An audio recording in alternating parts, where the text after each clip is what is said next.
Hello friends, मैं Sandeep Sharma again. आज के इस प्रेजेंटेशन में हम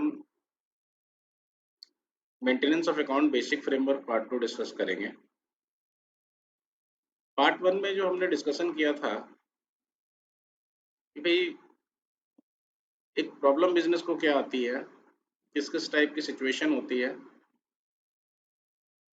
जीएसटी उसे कहाँ कहाँ लगाना पड़ सकता है, और उस चीज़ को हमने एनालाइज किया था वर्क कॉन्ट्रैक्ट का एक एग्जाम्पल लेकर।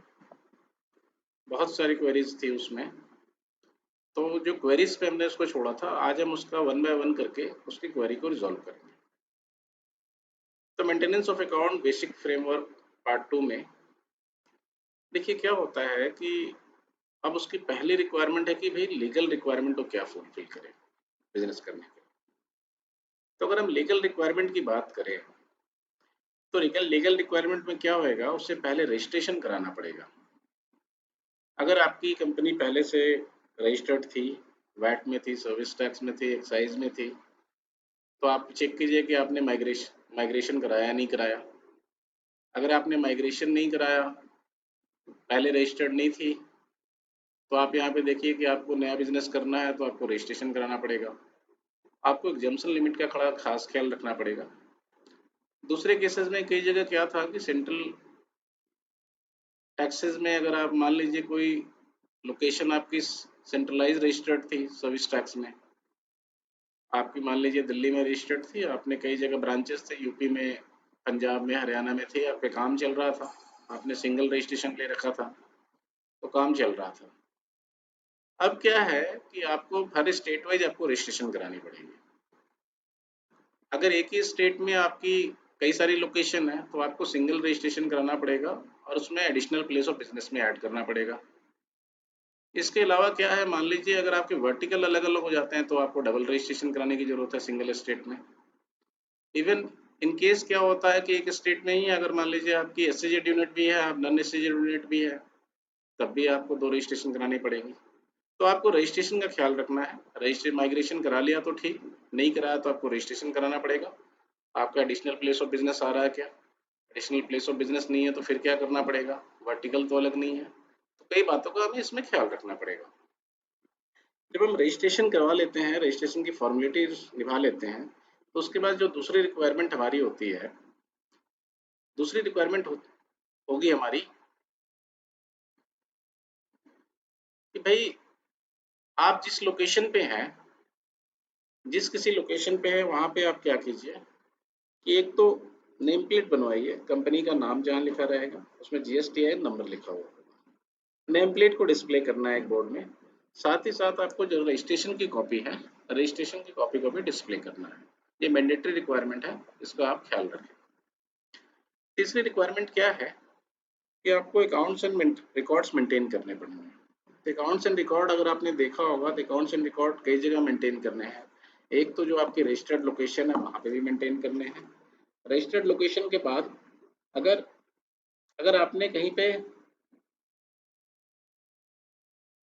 कोई और भी एडिशनल प्लेस ऑफ बिजनेस बना रखा है, आपको लगता है कहीं गोडाउन आपने बना रखा है, कहीं पे शॉप्स हैं आपके, कहीं पे वेयर हाउस आपने ले रखा है, तो उन सारे प्रीमिसेस में उनसे रिलेटेड जो डिटेल है, खासकर अगर मान लीजिए गोडाउन गुड्स वगैरह हैं तो उस गुड्स से रिलेटेड जो स्टॉक डिटेल है, जो प्लस उससे रिलेटेड जो खर्चे की डिटेल है, एक्सपेंसेस की है, बाकी चीज़ों की जो डिटेल है, वो सारी चीज़ें मेंटेन करनी पड़ेगी। तो आपको बुक्स ऑफ अकाउंट भी मेंटेन करके चलना है। अगर आप ऑनलाइन, अगर आप सॉफ्ट कॉपी में रिकॉर्ड मेंटेन करते हैं, आपकी रिकॉर्डिंग अगर सिस्टम के थ्रू है, तो आप कोशिश कीजिए कि वहाँ पे जो एडिशनल प्लेस ऑफ बिजनेस है वहाँ पे आपकी एक पैनल हो, वो पैनल में वो एक्सेस हो कि भाई वहाँ पे उससे रिलेटेड क्या खर्चे हैं, उससे रिलेटेड वहाँ से रिलेटेड जो रिकॉर्ड्स हैं, क्या गुड्स आया, क्या नहीं आया, क्या इशू किया था, वो सारे रिलेटेड। इसके बाद जब लीगल रिक्वायरमेंट को हम देखते हैं, लीगल रिक्वायरमेंट जब 3 चीज़ें आपकी फुलफिल हो गई, लीगल रिक्वायरमेंट को देखने के बाद क्या है कि हमें इस चीज़ का ख्याल देना है कि भाई हमारी अब सिस्टम रिक्वायरमेंट क्या होगी। देखिए सिस्टम बहुत इम्पोर्टेंट है क्योंकि आज के डेट में पहले वाला नहीं है, बहुत कम ही लोग हैं जो कि मैनुअली अकाउंटिंग सिस्टम अपना मेंटेन करते हैं। अब क्या है सिस्टम रिक्वायरमेंट में बहुत सारा डाटा हम एक तो या तो सिंगल सिस्टम के थ्रू मेंटेन करते हैं। कंप्यूटर ले लिया जी, हमने सिंपल मेंटेन किया, एक ही कंप्यूटर है जी, कहीं कोई सर्वर नहीं, उसी कंप्यूटर में डाटा स्टोर होता है। कभी कभी क्या होता है जी कि हमारे पास क्या है सॉफ्टवेयर है, सॉफ्टवेयर कहाँ है, सर्वर कहीं और है, सर्वर यूएसए में पड़ा हुआ है या सर्वर सेंट्रलाइज इंडिया में कहीं और रखा हुआ है, डाटा कई जगह कई डिफरेंट लोकेशन से इंसर्ट होती है। तो आपको इस चीज़ का बड़ा ख्याल रखना है कि भैया सिस्टम क्या है हमारा, डाटा स्टोरेज कहाँ पे कर रहे हैं सिस्टम, उसकी भी मैं और आपको एक्सप्लेन करूंगा नेक्स्ट स्लाइड में। बट अभी तो आप मान के चलिए, देखिए सिस्टम इम्पोर्टेंट क्यों है, क्योंकि ये पूरा का पूरा जो कहानी है सिस्टम की कि भाई अगर आपने गार्बेज इन किया तो गार्बेज ही आउट होगा, भले ही आपका सिस्टम ठीक हो। दूसरी क्या है कि अगर मान लीजिए आपका सिस्टम ठीक नहीं है, फिर भी अगर आप अच्छी डाटा डालेंगे, अच्छी कंडीशन में डालेंगे, फिर भी सिस्टम आउट होगा, तो गार्बेज आउट ही होगा। तो आपको सिस्टम भी ठीक रखना पड़ेगा, आपके डाटे भी ठीक रखने पड़ेगा। तीन बातों का बड़ा ख्याल रखना है आपको सिस्टम में। आपकी हार्डवेयर ठीक होनी चाहिए, आपका जो सॉफ्टवेयर चल रहा सॉफ्टवेयर ठीक हो गया उसमें, चाहे वो एमएस ऑफिस का सॉफ्टवेयर हो, चाहे विंडो का हो, चाहे आप कोई अदर सॉफ्टवेयर यूज़ कर रहे हैं जीएसटीआर फाइलिंग के लिए, उसके फॉर्म्स फाइल करने के लिए। तीसरी मोस्ट इंपॉर्टेंट चीज़, आपकी इंटरनेट कनेक्शन बड़ी अच्छी होनी चाहिए। और डीएससी को जरूर चेक कराएं, डीएससी में बहुत सारे इश्यूज आ रहे हैं, अगर डीएससी आपने चेक नहीं कराया तो प्लीज़ चेक कराएं। डीएससी के साथ साथ एडिशनली आप उसमें क्या करें कि अपने आधार कार्ड को भी, जो ऑथराइज पर्सन है उसके आधार कार्ड को भी आप ठीक रखें।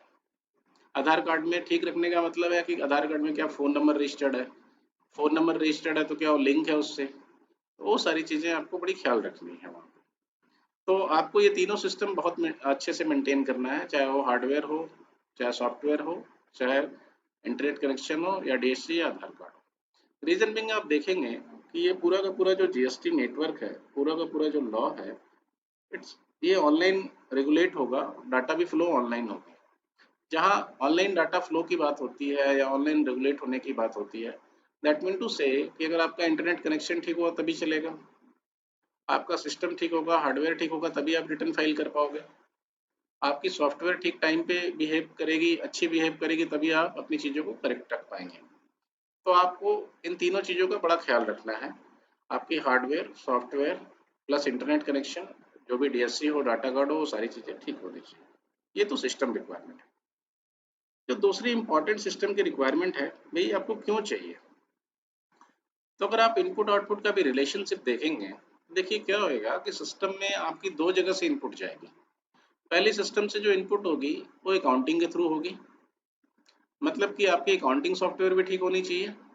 अकाउंटिंग सॉफ्टवेयर में वो सारी चीज़ें चेंजेस होनी चाहिए जो कि एज पर जीएसटी होनी चाहिए, या नहीं है तो प्लीज़ आप अपने अकाउंट सॉफ्टवेयर वाले को बोल के उसको करवाइए, या अपनी पूरी अकाउंटिंग सिस्टम को उसको इस हिसाब से एनालाइज कीजिए कि जीएसटी वाली जो रेगुलेशन है वो सारी चीज़ें मेंटेन है या नहीं है। इम्पॉर्टेंट बात है कि जीएसटी की पूरी रेगुलेशन, जीएसटी का जो पूरा कंप्लाइंस है, इट्स बेस्ड ऑन अकाउंटिंग। अगर आपकी अकाउंटिंग गड़बड़ है, आपका सिस्टम ठीक बिहेव नहीं कर रहा, सॉफ्टवेयर पर रिफ्लेक्ट नहीं कर रहा, तो आपके आउटपुट सारी गलत होंगे।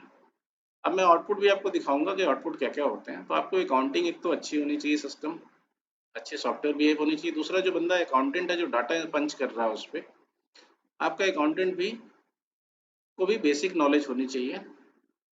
मेकर चेकर वाला कॉन्सेप्ट जरूर रखें, खासकर इनिशियल डेज में तो जरूर रखें, इनिशियल आने वाले 6 महीने 8 महीने तो आप जरूर रखें, सो दैट अगर आपके अकाउंटेंट को बहुत अच्छी पकड़ नहीं है तो थोड़े दिनों में पकड़ हो जाए अच्छी से। बहुत सारी चीज़ें हैं, हम आगे भी डिस्कस करेंगे क्यों करना चाहिए, तो उसकी पूरी जब सीरीज कंप्लीट हो जाएगी तब आपको पता चलेगा यस कितना इंपॉर्टेंट है हमारे लिए अकाउंटेंट भी, अकाउंटिंग सॉफ्टवेयर भी क्यों चाहिए अच्छा सा, चीज़ें हमें चेंज करानी है। दूसरा जो डाटा पंच होगा इन्वॉइसिंग के टाइम पे होगा। इन्वॉइसिंग भी क्रूशियल डॉक्यूमेंट है, इन्वॉइसिंग आपको proper format as per accounting rules जो दिए हुए हैं, इन्वॉइसिंग जो रूल्स हैं उसमें अकाउंट्स एंड रिकॉर्ड के रिलेटेड, उसके अकॉर्डिंगली आपको मेंटेन करना पड़ेगा इन्वॉइस। इन्वॉइस ही डिसाइड करेगा कि आपकी प्लेस ऑफ सर्विसेज क्या है, इन्वॉइस ही बताएगा कि आपका एचएसएन नंबर क्या है, एसएससी नंबर क्या है। इन्वॉइस ही डिसाइड करेगा कि इसमें सीजीएसटी लगना है, एसजीएसटी लगना है, यूजीएसटी लगना है, क्या आईजीएसटी लगना है, ये गुड्स एग्जम्प्ट है या एग्जम्प्ट नहीं है। तो ये भी बहुत इंपॉर्टेंट है। तो आपको दो जगह पे चेक्स एंड कंट्रोल बड़े रखने हैं, बिकॉज डाटा पंचिंग आपकी यहीं से है। पहला क्या है इनवॉइसिंग, दूसरा अकाउंटिंग। तो आप डाटा पंचिंग पे जरूर कंट्रोल रखें, बिकॉज ये आपकी, अगर हम इनपुट आउटपुट रेशियो माने तो ये इनपुट है आपकी। आउटपुट क्या क्या है, जब आपने दोनों काम अच्छे से किया तो पहला आउटपुट निकलेगा ऑन अ पीरियोडिक बेसिस और month on a month basis will come to know कि आपकी टैक्स लायबिलिटी कितनी बनती है, आपको टैक्स के बारे में पता चलेगा। दूसरा पता चलेगा आपको कि भैया टैक्स रिटर्न जो भरना है तो उसके डाटा आपकी रेडी रहेंगे, अच्छे तरीके से रेडी रहेंगे।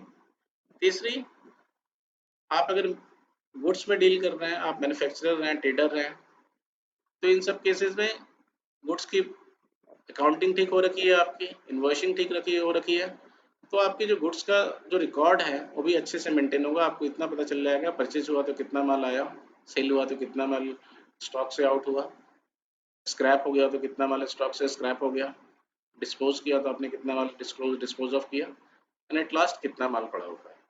ये सारी इन्फॉर्मेशन चाहिए होगी आपको। ये सारी इन्फॉर्मेशन रिलेवेंट भी है, बिकॉज कहीं ना कहीं एट द ईयर एंड जब आप ऑडिट रिपोर्ट, जब ऑडिटर आपका आएगा, ऑडिट जब रिपोर्ट साइन करेंगे तो उनको एक रिकन्सिलेशन शीट बनानी पड़ेगी, तो आपके सारे स्टॉक के रिकॉर्ड को भी वो HSN कोड वाइज रिकॉन्साइल करेंगे, वहाँ पे रिक्वायरमेंट है उसकी। तो तीन चीज़ें होगी। चौथी क्या रिक्वायरमेंट है, चौथी जो आउटपुट आपकी आएगी, चौथी आउटपुट आएगी जो भी MIS हो या डाटा एनालिसिस होगी, तो मंथ ऑन अ मंथ आपको प्रॉफिट एंड लॉस अकाउंट भी क्लोज करना है, मंथ ऑन मंथ आपको डाटा एनालाइज भी करना है। और एक हमारी सजेशन है कि अगर आप उसमें रिकन्सिलेशन सेट भी मंथ ऑन मंथ बना लें जो कि ऑडिट की रिक्वायरमेंट होगी, तो आपके लिए अच्छा पड़ेगा। ईयर एंड जब ऑडिट रिपोर्ट बनेगी तब आपको हो सकता है बहुत ज़्यादा टाइम लग जाए, अगर आपने मंथ ऑन मंथ रिकन्साइल नहीं कर रखा है अपने प्रॉफिट एंड लॉस अकाउंट को GST के रिटर्न से, तो यहाँ पे आपको दिक्कत होगी। तो यहाँ पे आपने समझा कि इनपुट आउटपुट का रिलेशनशिप क्या है। इनपुट क्या हो गई हमारी दो चीज़ें, अकाउंटिंग, इन्वॉइसिंग, जहाँ पे आपको खास ख्याल रखना है, क्योंकि आपकी इन्वॉइसिंग और अकाउंटिंग अच्छी होगी तो आपको ये चारों जो आउटपुट हैं, टैक्स की कंप्यूटेशन, टैक्स का लायबिलिटी आपको जो पता चलेगी, टैक्स का रिटर्न जो फाइल होगा, स्टॉक की जो डिटेल होगी आपकी, चलो मंथ ऑन मंथ जो आप उसको रिकॉन्साइल करेंगे, वो चीज़ें ठीक रहेंगी। तो आज के सेकंड पार्ट में बस हमने इतना ही डिस्कस किया कि आपकी लीगल रिक्वायरमेंट क्या थी, आपकी सिस्टम रिक्वायरमेंट क्या है। अब हम इस सीरीज को आगे कंटिन्यू करेंगे इसके थर्ड पार्ट में। मेरा थर्ड पार्ट जरूर देखें, तो आपको और भी जो क्लैरिटी आएगी कि हमें और आगे क्या करना है। Thank you so much.